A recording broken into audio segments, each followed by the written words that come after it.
comentarios. Vamos a una mesa muy interesante que nos acaba de armar doña Ceci Vega. Le pido al equipo que nos grabe para presentar a otros tres grandes amigos, al periodista y escritor Francisco Cruz, al periodista independiente Manuel Hernández Borbolla y al analista político y escritor Ramiro Padilla Tondo. Señores, bienvenidos a Sin Censura, bienvenidos a esta mesa. ¿Cómo están? Comenzamos contigo, querido Paco.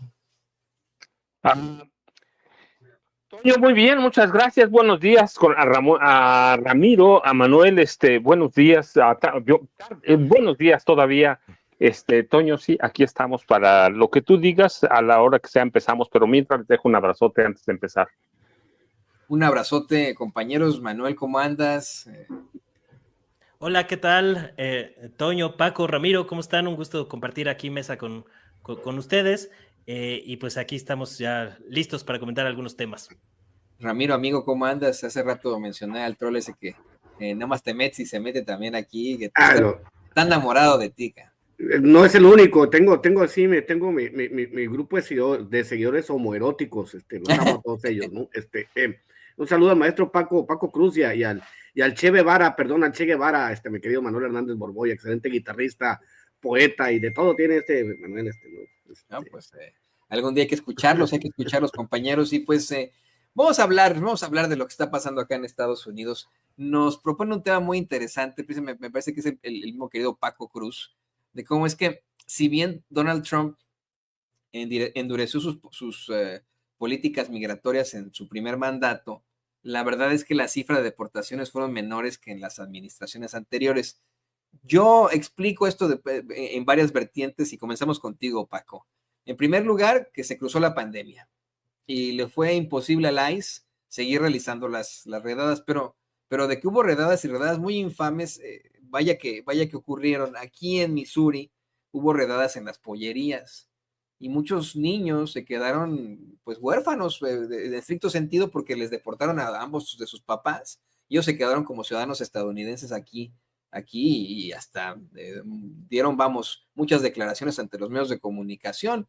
Eso por una parte. Por otra parte también, ¿no? Hay que ser muy, muy claros en que Donald Trump todo lo que hace lo hace de manera mediocre.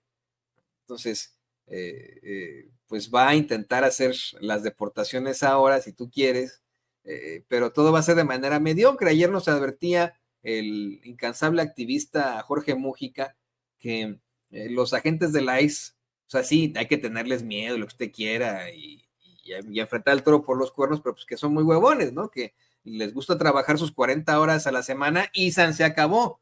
Ni una hora más, ni una hora menos, que eso puede ser hasta cierto punto una situación positiva para los indocumentados, que si de pronto se les pasa su hora, dicen ya, pues ya no voy a agarrar. No es en mi horario de trabajo, te invito a una hamburguesa, tampoco, ¿no? Pero bueno, ¿qué opinas de esto, querido Paco?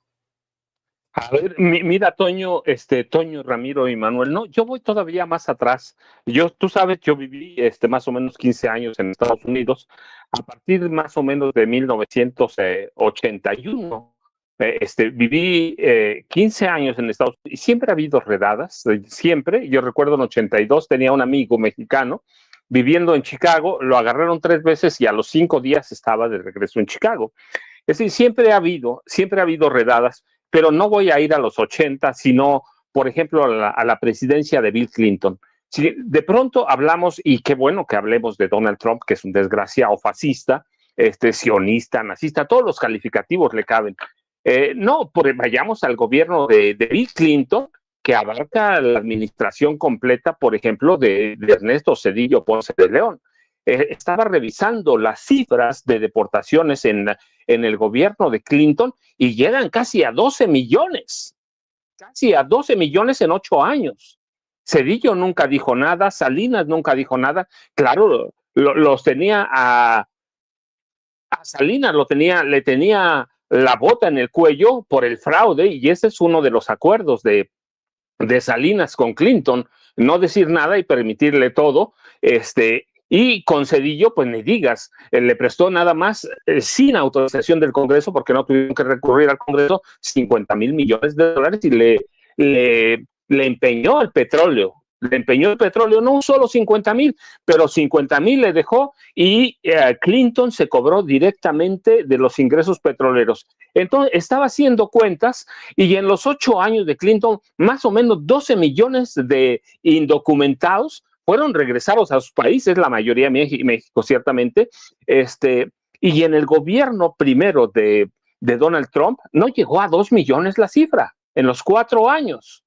Es decir, ¿cuál es el problema en realidad? Primero, tienes tu razón, es un mediocre.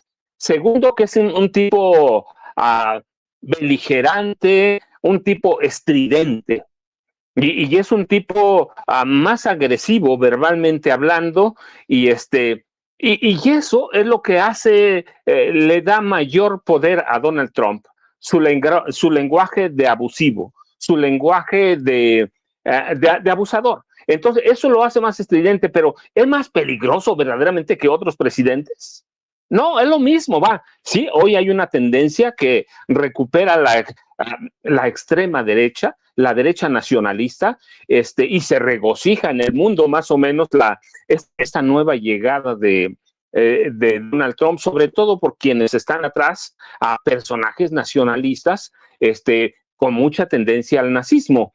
Entonces, es más estridente, es más todo, pero la cuestión es, ¿va a poder cumplir? Tú ya lo decías, a los agentes de la migra, como le llama la gente, los agentes de la migra, los agentes de la policía, si los acompañan, la Guardia Nacional, ¿verdaderamente van a hacer ese trabajo mucho más allá de lo que les pagan? Claramente que no. O sea, sí va a haber muchas deportaciones, lo dijimos aquí en Sin Censura, va a haber deportaciones, en más así, y yo me trasladaba al gobierno de Bill Clinton. ¿Por qué? Porque lo conocí, porque me tocó, por ejemplo, allá me tocaron las negociaciones del Tratado de Libre Comercio para América del Norte. Entonces yo me regresaba a esos gobiernos y digo, pero siempre ha sido lo mismo. El problema con Trump es que es más estridente, más broncudo, más abusador, y eso es para causar miedo. La cuestión debe asustarnos. Bueno, sí, dijimos, va a haber deportaciones, las va a haber porque tiene que cumplir con un electorado grueso, o nosotros le llamamos duro, un voto duro, que lo llevó a la presidencia, y ese voto duro son los grupos, el extremista estadounidense que hay en Estados Unidos. Así que tiene que cumplir, lo va a hacer, pero ya de entrada vimos que tampoco va a ser ese monstruo más que en la narrativa, o un monstruo verbal. ¿Por qué? Porque, por ejemplo, la imposición de aranceles, él dijo primer día 1, ¿sí? Mejor ya se les dio un plazo para estudiar lo de los aranceles, porque no canceló el TEMEC, que sustituyó al Tratado de Libre Comercio para América del Norte. No lo sustituyó, no ha contratado nuevo personal, está despidiendo personal de algunas áreas. Es decir, no tiene toda la estructura para hacer lo que quiere. Eventualmente va a ir va a haber redadas y van a ser escandalosas y van a ser, en la narrativa va a hacerlo, ¿para qué? Para cumplir con su electorado y para cumplir con esos personajes de nacionalistas que están atrás de él, como Elon Musk, ¿sí? Que hay que decirlo, pues la verdad, no tenemos que explicarlo, las fotos de Elon Musk son clarísimas. Un tipo sudafricano que tiene una historia de apoyo al nazismo, abiertamente, ¿sí? Un país, o Estados Unidos, que ha tenido personajes como Henry Ford, que apoyaron el nazismo también. Sí, van a ser estridentes, van a hacer todo para probar que están cumpliendo, pero hay que ver cuántas promesas no cumplió el día 1. Y eso es lo que tenemos que esperar en el proceso. Con los grupos, con la ley extraterritorial, hay que aclararlo, no hay leyes extraterritoriales, hay mecanismos de abuso de Estados Unidos. No hay en el mundo una ley extraterritorial.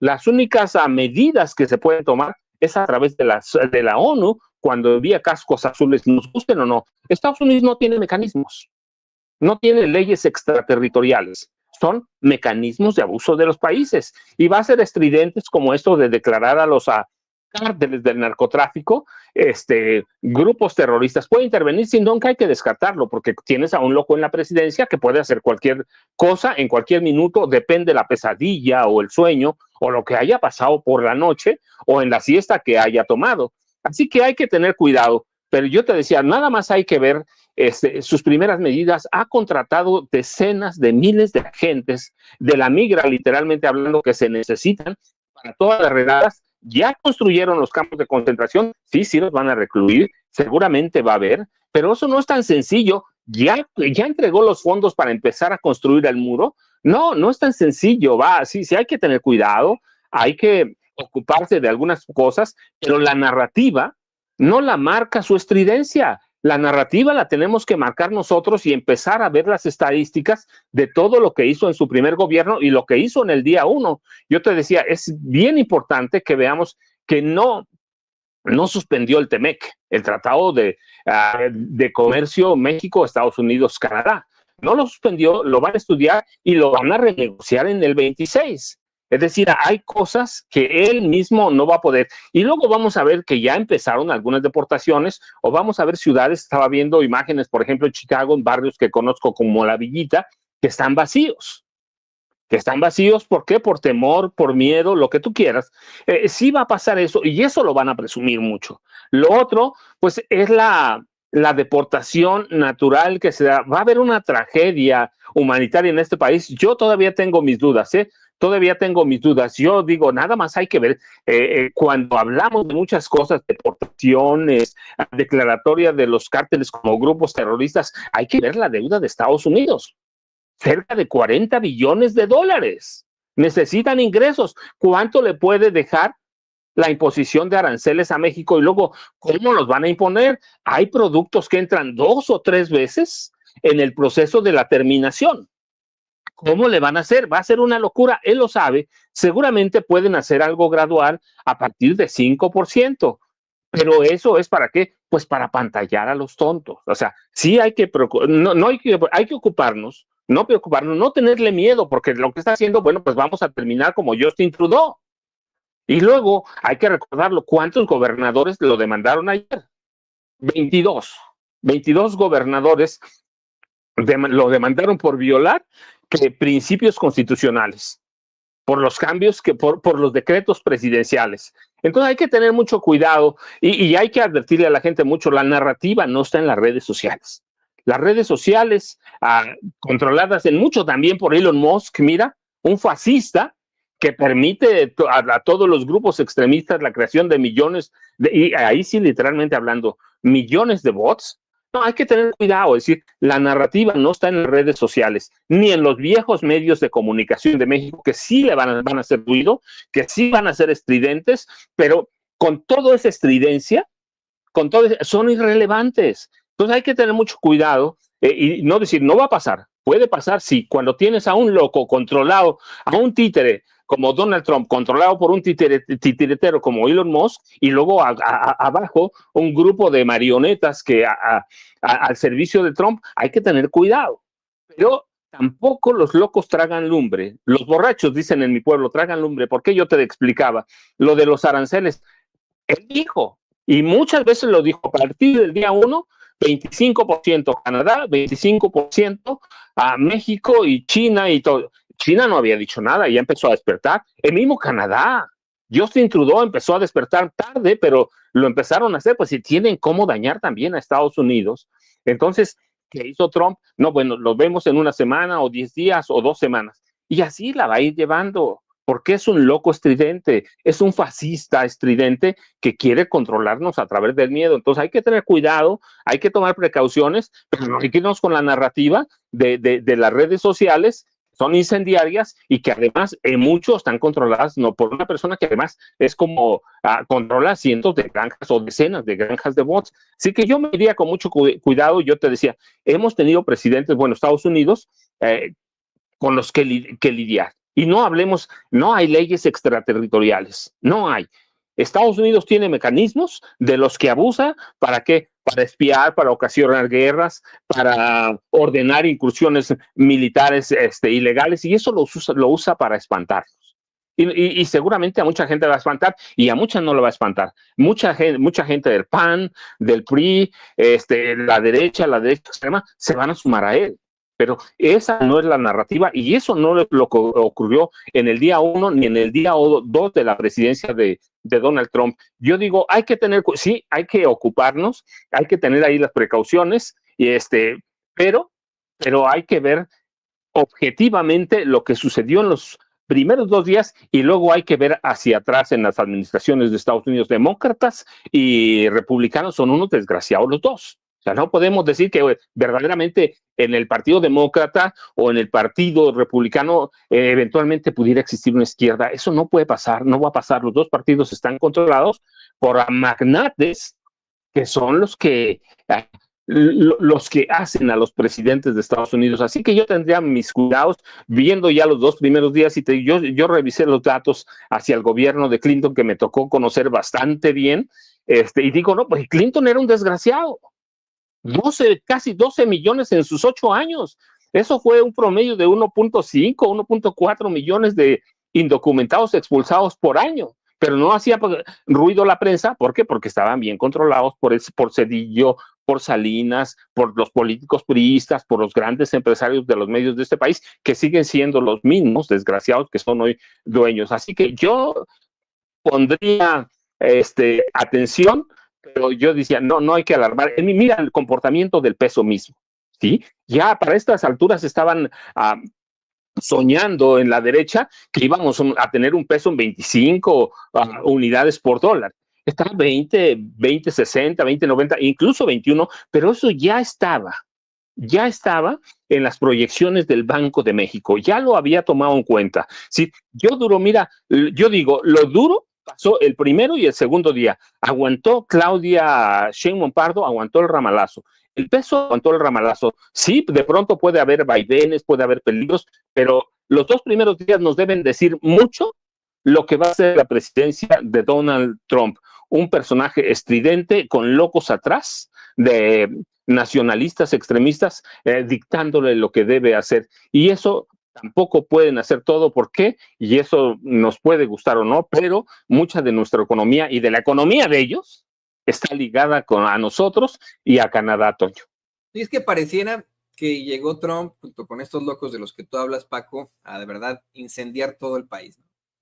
Y se planea por ahí, vamos contigo, Manuel, sobre tu opinión, que a lo mejor la siguiente tirada, cuando se empiecen a ver los efectos de precisamente pues la falta de inmigrantes para trabajar los campos, los restaurantes, las fábricas, las empacadoras, las pollerías, etcétera, las lecherías en Wisconsin, por ejemplo, cuando veamos la serie de problemáticas económicas que existen en cuanto a los intercambios con otros países, etcétera, lo que hará Trump es echarle la culpa a su predecesor, que no es una perita en dulce. A ese lo echaron por el excusado y se fue, pero así va a quedar, ¿no? El problema, Manuel, tal vez será en que, pues a lo mejor el público estadounidense que ya fue convencido de manera muy, muy ignorante por este tipejo para que votaran por él. El problema es si vuelven a votar por él en las elecciones de medio término. Pero bueno, ¿qué opinas de todo esto, de las deportaciones? ¿Qué opinas, querido Manuel?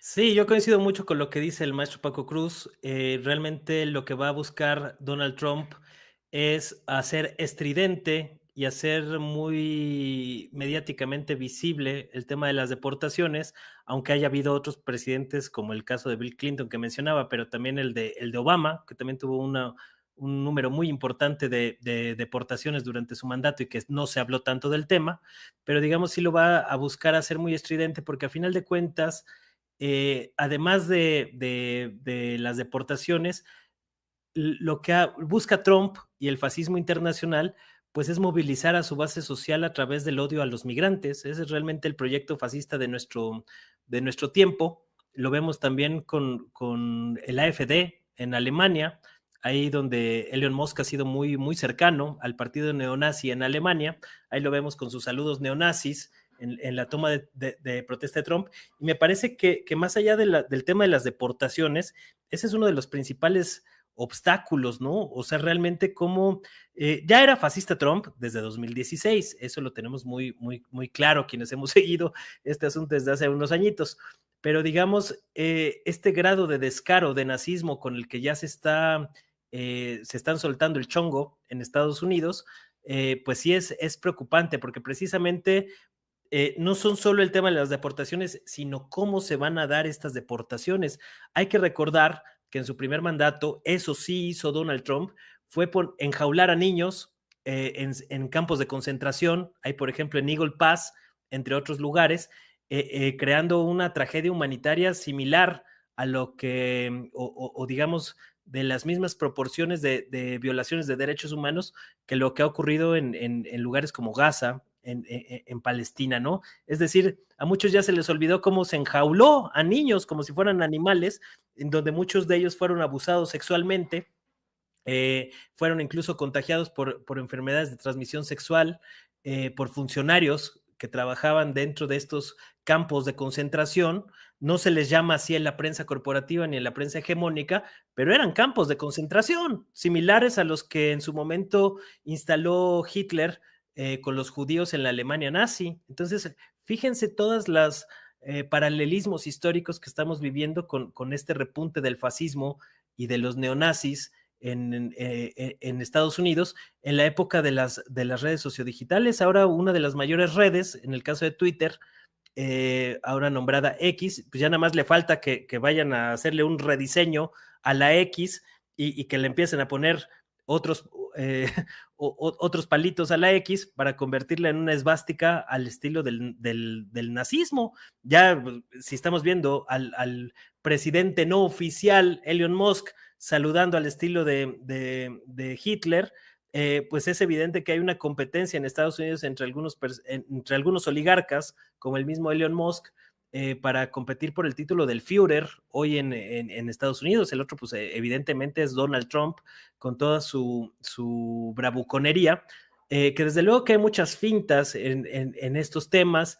Mucho de lo que dice lo hace más para tratar de movilizar a su base social y no necesariamente porque sean medidas efectivas.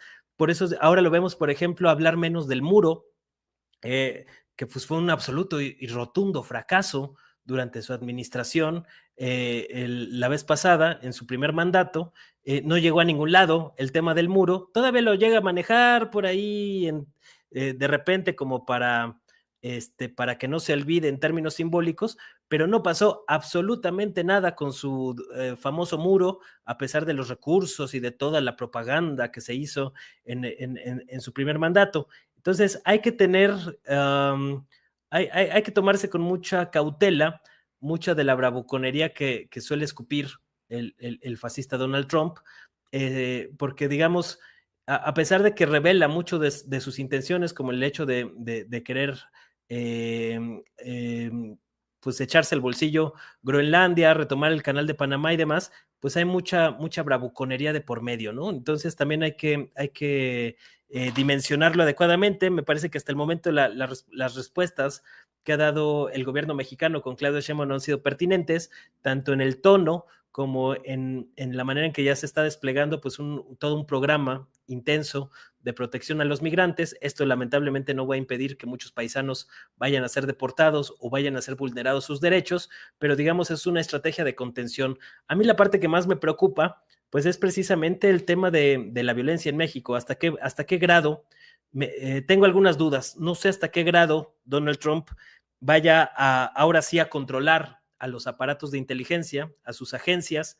Recordemos que durante todo su mandato anterior, pues tuvo ahí pleitos con la CIA, con el FBI principalmente, que fueron parte de la campaña en contra de Trump, que trataba de vincular la injerencia rusa en las elecciones de Estados Unidos, que nunca se pudo comprobar, que realmente era una grilla política de Hillary Clinton y de las huestes del Partido Demócrata, que ahora sí estaban muy sonrientitas, ahí aplaudiéndole a Trump ahora en este segundo mandato, evidenciando que realmente pues, son la misma porquería. Igual ahí lo vimos muy sonrientito a Donald Trump con Barack Obama en las horas finales del mandato del genocida Joe Biden.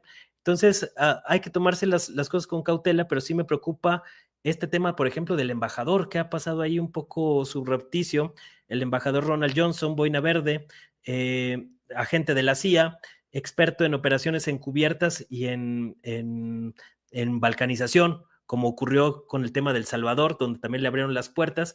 Yo creo que debería ser un perfil que debe ser rechazado por el gobierno mexicano, nada más por el currículum del tipo. Sería dejar un buen precedente en la relación bilateral entre México y Estados Unidos, a pesar de que se moleste allá el anaranjado Donald Trump, pero dudo que lo vayan a llevar a cabo. Sin embargo, creo que este es uno de los principales flancos que tiene abierto el gobierno mexicano. Ya ha dejado muy claro la administración de Sheinbaum que cada vez que México se ha presionado con la crisis del fentanilo y los cárteles de la droga, considerados como terroristas, etcétera, etcétera, van a responder con el tema del envío de armas. Sin embargo, ya hay algunas señales, y yo vi por ahí algunas notas que estaba tratando de posicionar el facho Carlos Loret de Mola, que ya sabemos para qué intereses trabaja, y estaban tratando de darle la vuelta a la tortilla con el tema también de las armas, diciendo que el gobierno de Estados Unidos y sus agencias ya tienen identificadas 5 rutas por las cuales los cárteles de la droga en México trafican armas de Estados Unidos hacia México, ¿no? Es decir, le van a tratar de dar la vuelta también al tema de las armas para tratar de controlar la agenda en términos mediáticos. Y esa me parece que también debe ser un tema que se debe de tener entre ceja y ceja.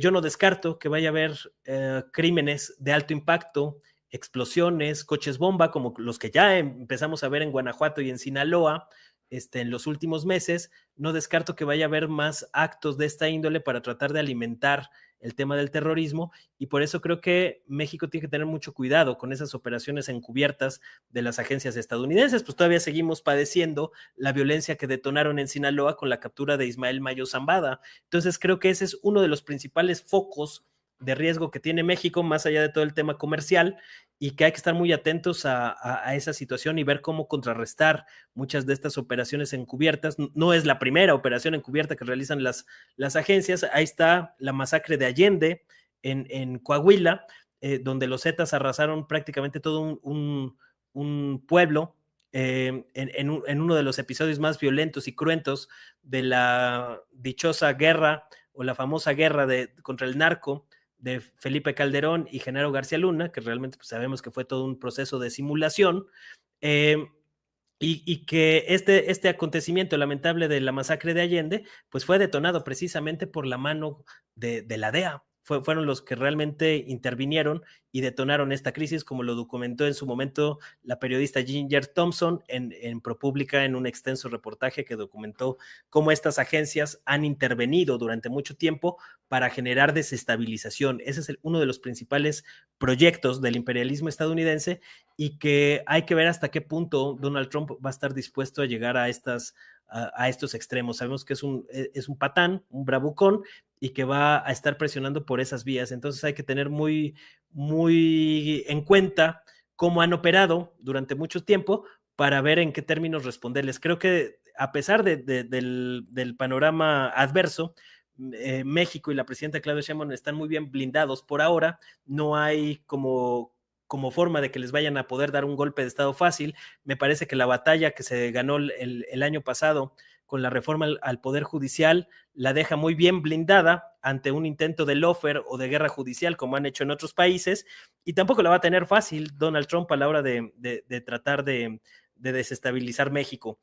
Habrá que ver hasta qué punto está dispuesto a llegar en este plan, pero si lo llega a intentar tampoco la va a tener del todo fácil. Entonces se le puede complicar, y sobre todo porque si se activa la raíz cultural en México, se activa la raíz histórica, se logra detonar un proceso de enojo entre los 40 millones de mexicanos y sus descendentes que están viviendo actualmente en Estados Unidos, pues va a tener una crisis más dentro de Estados Unidos, además de la que ya tiene, porque recordemos, tuvo 2 atentados durante su campaña política, al menos hasta donde sabemos, y hubo otros 2 atentados con una muy clara señal, el de la Torre de Trump ahí en Las Vegas, del que se habla poco hoy en la prensa corporativa, y el atentado en Luisiana, que digamos están vinculados y él lo sabe perfectamente porque tiene al enemigo dentro. Entonces tampoco es que le convenga ni le vaya a ser muy fácil detonar procesos de esta índole, pero sí es preocupante pues cómo el fascismo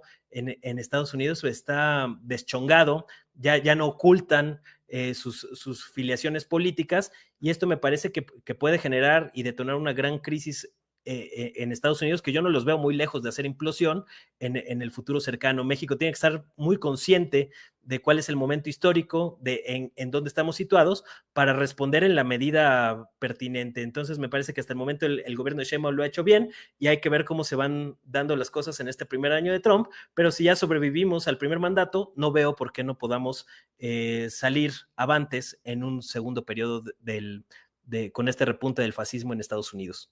A mí me parece muy grave, más allá de la burla que se le ha hecho al Obergruppenführer Elon Musk por hacer el Sieg Heil en un evento público de Donald Trump. Me parece muy, muy grave la cercanía que existe entre este movimiento que pues encabeza Donald Trump con el nazismo. No el neonazismo, con el nazismo puro y claro.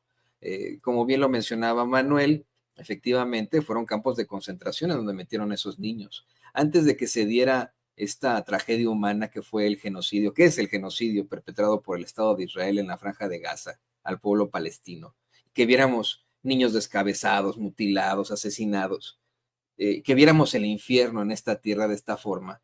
Recuerdo mucho que al documentar los abusos en estos centros de detención de niños aquí en Estados Unidos, llegamos a obtener incluso cintas y grabaciones de cómo pues niñitos de la edad de mis hijos, de 2 y 4 años, lloraban desesperados en español, pidiendo a sus papás, diciendo, ¿dónde están mis papás? Llévame con mis papás, mientras los desalmados del ICE, de la migra, se burlaban de ellos. Y yo en aquel momento, todavía ni papá era, en medio de las lágrimas, aseguraba cómo es que seguramente así es como suena el infierno, para, claro, ¿no? Los que tienen esa creencia.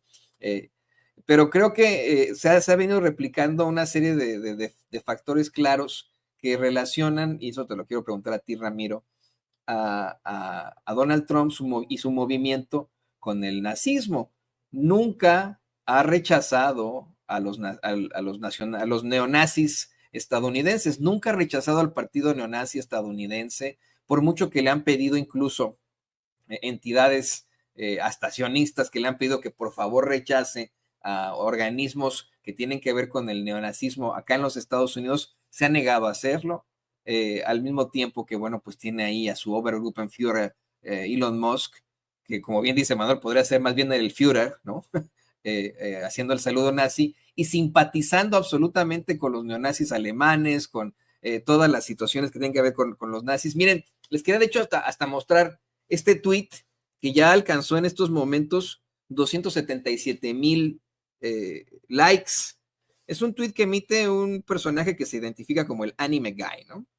Y que le pregunta al robot de Twitter X, el llamado Grok, ya sabe usted que tienen estas inteligencias artificiales, que por favor le dibuje a Elon Musk con su ídolo. ¿Qué hace el robot? Querido Ramiro, querido Manuel, querido Francisco, querido público consentidor, el robot, la inteligencia artificial del propio Elon Musk, del propio Twitter X, dibuja a Elon Musk junto a Adolf Hitler. Y esto me parece extremadamente grave, porque la humanidad efectivamente sufrió a manos de estos fascistas como nunca en su historia. Por primera vez a nivel industrial, bueno, por segunda vez, pero aún más a nivel industrial, se consiguió eliminar a comunidades enteras. Hubo una guerra que fue extremadamente devastadora para la humanidad. Y yo creo que ya debemos dejar de empezar de burlarnos del Obergruppenführer Elon Musk y empezar a tomarlo con más seriedad. No sé qué opinas tú, querido Ramiro. Vamos a poner en perspectiva. Voy a explicar estilo barrio mexicano, mi querido Paco, Manuel, Toño. Voy a explicar estilo barrio mexicano. Todos conocemos. Paco, Manuel, Toño, ustedes tienen que haber conocido al menos uno del barrio